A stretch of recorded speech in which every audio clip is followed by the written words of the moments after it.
Hello and welcome to my channel. My name is David Novak. I'm going to read a brief excerpt from this book, Troubles by J.G. Farrell, which I posted at Facebook, and I'll add a couple of comments that I made about the text as well.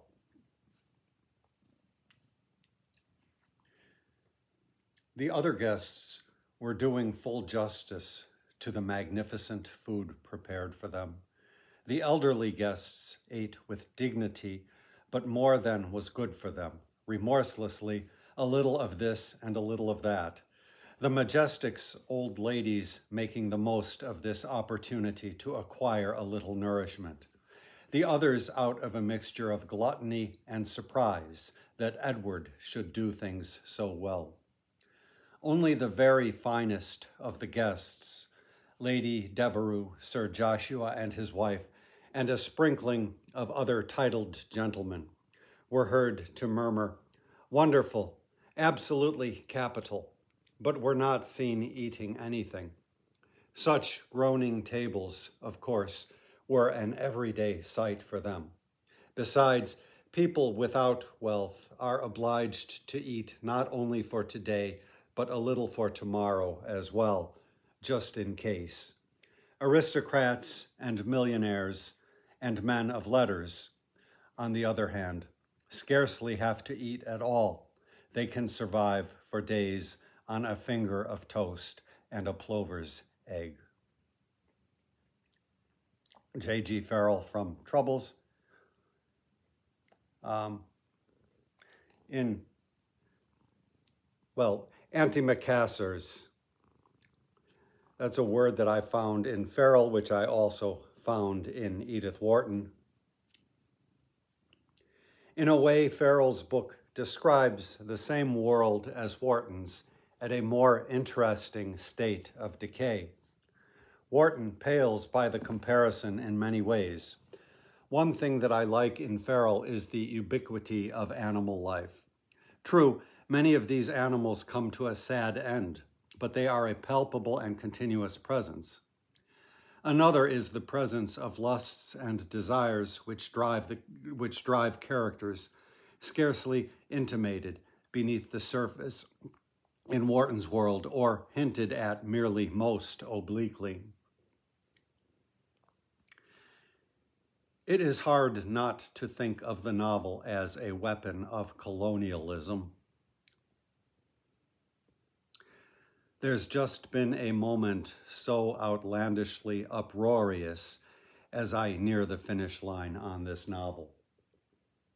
So that was me talking about Troubles before I had finished it. I have finished it now. And it forms the first book in a trilogy of books by this author, dealing with the colonial experience, or you might rather say the colonialist experience. I just picked up these two, and I've had the second, The Siege of Krishnapur, for a long time, and just started reading it, and I'm putting it aside. I don't intend this to be a DNF, but after I read Troubles, I looked up it was some kind of a dissertation online about Troubles, and the writer mentioned that these three books share so many plot elements that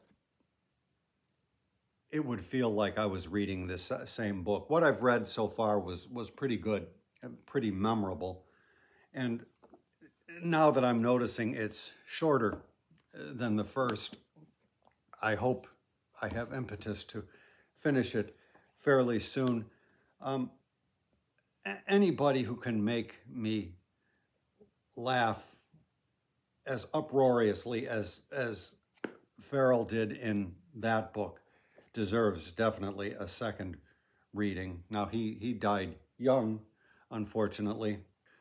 If you do read this edition, I would advise not to read the introduction by John Banville. There are minor plot spoilers, and he offers up no insights of any necessary value. So I would urge you to read the book first and then return to the introduction.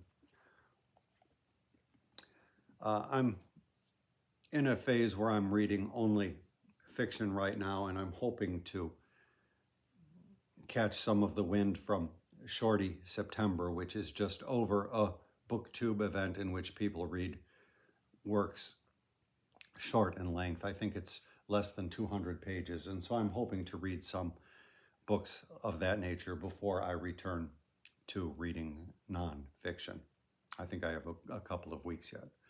Thank you very much for stopping by my channel.